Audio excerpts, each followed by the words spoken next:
1 Corinthians chapter 10, continued, 2 of 2. There hath no temptation taken you, but such as is common to man. But God is faithful, who will not suffer you to be tempted above that ye are able, but will with the temptation also make a way to escape, that ye may be able to bear it. 1 Corinthians 10:13. A great many people feel that nobody has ever been tempted as they are tempted. My friend, no matter what temptation you experience, there have been others who have had the same kind of temptation. The encouraging thing is, that God will make a way of escape for you. God is faithful, He will not let you be tempted beyond what you can endure. Dr. Hutton used to say it like this: God always makes a way of escape, and sometimes the way of escape is the King's highway and a good pair of heels. In other words, let the devil see your heels. Run as hard as you can to get away from the temptation. One of the reasons we yield to temptation is that we are like the little boy in the pantry. His mother heard a noise because he had taken down the cookie jar. She said, "Willie, where are you?" He answered that he was in the pantry. "What are you doing there?"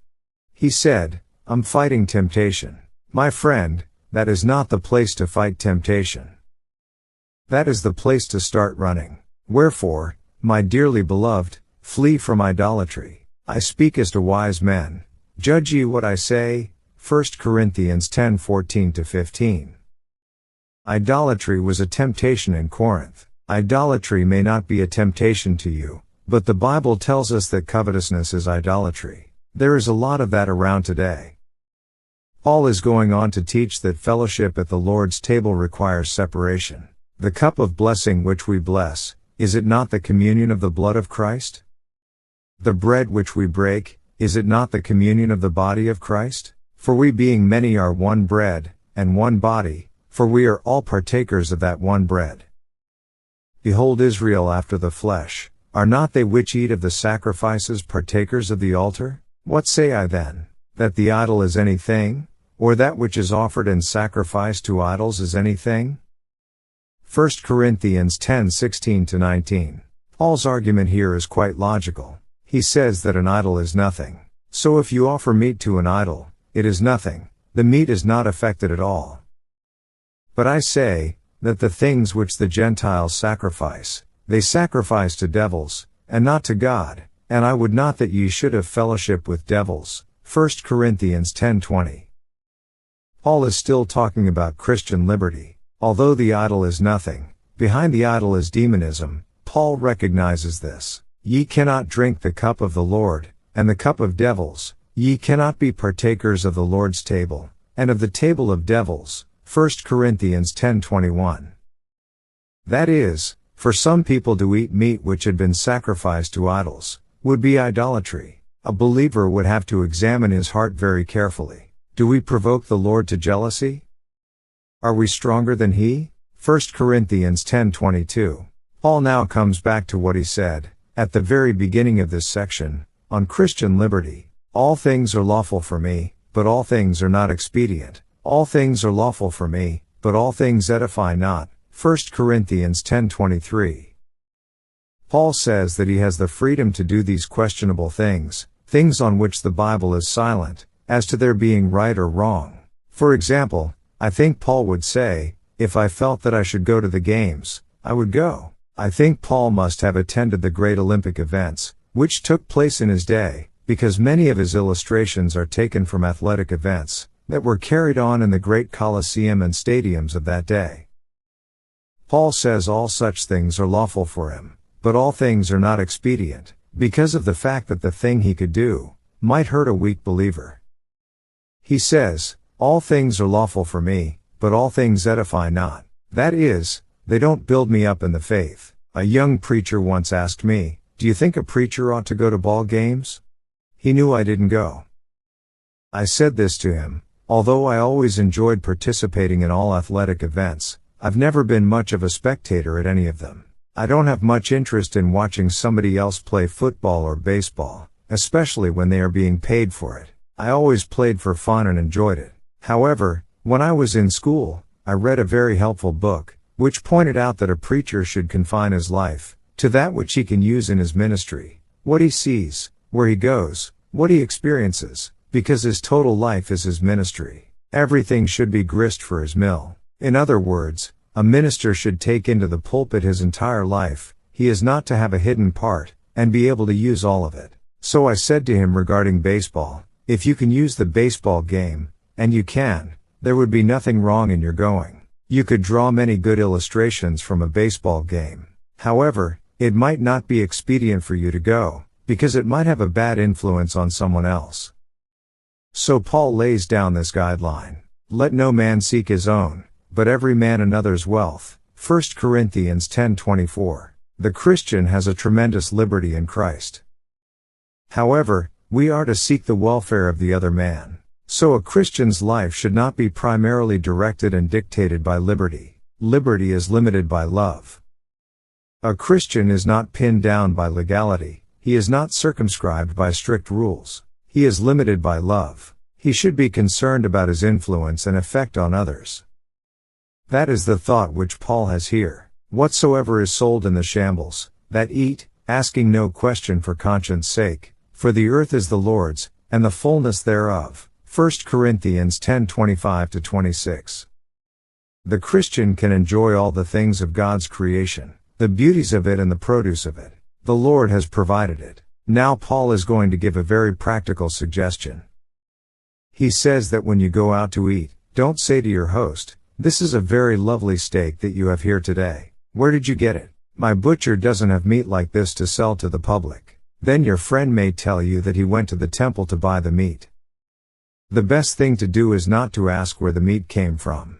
Now Paul gives a very practical illustration. If any of them that believe not bid you to a feast, and ye be disposed to go, whatsoever is set before you, eat, asking no question for conscience sake. 1 Corinthians 10:27.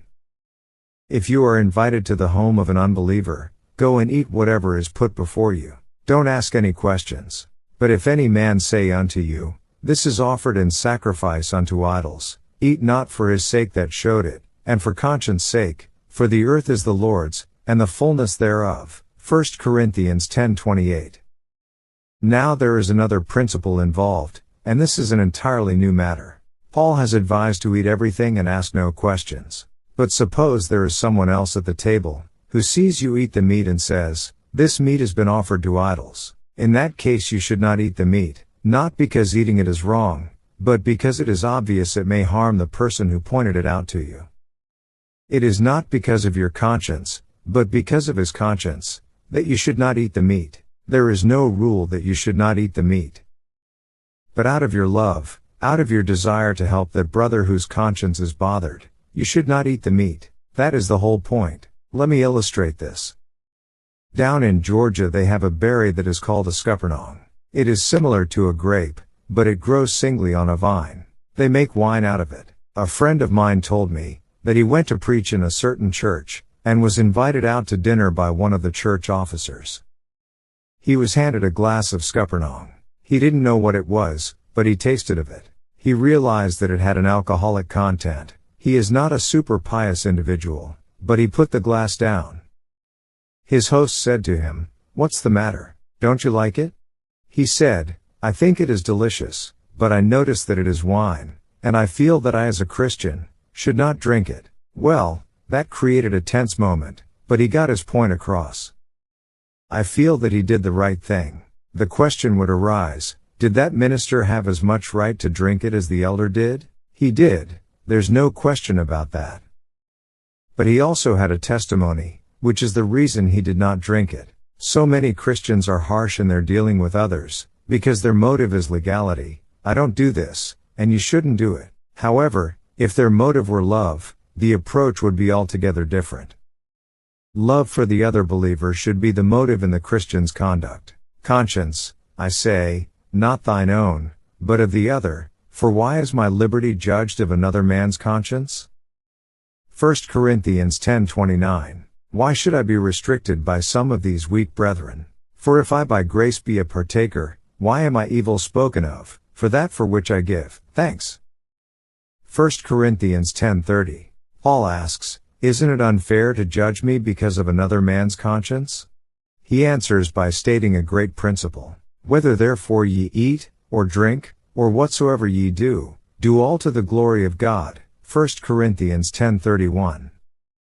Paul has stated certain great principles that relate to Christian liberty. One of those principles is, all things are lawful for me, but all things are not expedient. Also, all things are lawful for me, but all things edify not. Now here is another one. Whether therefore ye eat, or drink, or whatsoever ye do, do all to the glory of God. This is the test every believer should apply to his life. Not should I do this, or should I do that, but can I do it for the glory of God? Unfortunately, there are Christians who don't even go to church for the glory of God. They go for some other reason, maybe to criticize or to gossip. With a motive like that, it is better to stay at home. Whatever a believer does, should be done for the glory of God. That is very important. Give none offense, neither to the Jews, nor to the Gentiles, nor to the church of God. 1 Corinthians 10:32. Here Paul divides the whole world into three groups: Jews, Gentiles, and Church of God. Some of these folks have differing beliefs. An example would be the Jewish abhorrence of pork. It would certainly give offense to invite a Jewish friend for dinner and serve him ham. A believer should love other people enough, so that his actions will not offend them. There are a lot of Gentiles who have peculiar notions, too. It would be impossible to please all of them, but we should try not to offend those with whom we have contact. Neither should we offend those who are of the Church of God. Some young people who were rebelling against the establishment came to me and said they had attended a certain church, and were rebuked because of the way they dressed. They asked me if I thought the members of that church were all wrong. I told them I thought that both groups were wrong. Neither acted in love. The members of the church were wrong in criticizing them before others. On the other hand, these young folk knew their clothes and hair would be an offense to the members of the church, so none of them showed love toward the other. We are told that we are not to offend either the Jews, the Gentiles, or the Church of God.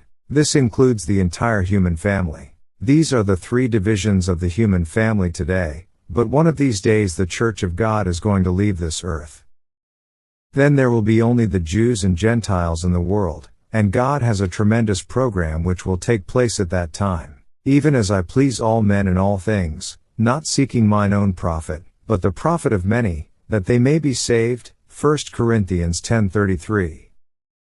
Now primarily what we do, we are to do for the glory of God. Whether therefore ye eat, or drink, or whatsoever ye do, do all to the glory of God. A Christian woman can wash dishes and sweep the floor to the glory of God.